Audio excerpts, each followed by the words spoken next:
Te jobb a világot, vagy megsüt egy burgernek, hogy ha bárki fasiszta, az Isten 0/10. Bub, bob. Én amikor valaki konzervatív kirakja, hogy radikális iszlamisták fölságnak dolgokat is fazon, ami ancsi 0 darab genetikával, rosszabb epidészből oda menj nyugdíjba, sajnos ilyen Párham Zero megvette magát, megnyerették az Elon Musk fanbolyok. Elhasznált két Kim Gyuri, Ró eladta az agyát. Ez egy kicseszett náci. Én amikor színolznak uroszat, én skizofrénia.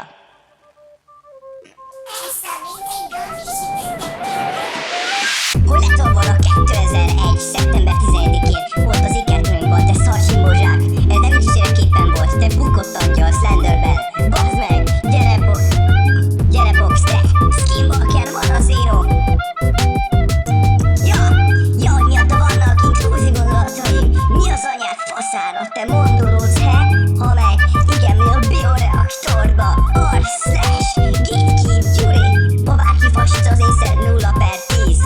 r/gatekeeping Gyuri. Bro, eladta az agy, ez egy kicseszett náci. r/gatekeeping Gyuri. Ez mi a kurva szar? Skizofrénia. r/gatekeeping Gyuri.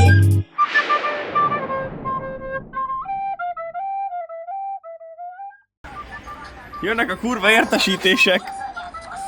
Chicken Jockey! Ki a faszom van így elnevezve? Hát, ennyi elég, egy bőven elég felvétel van már.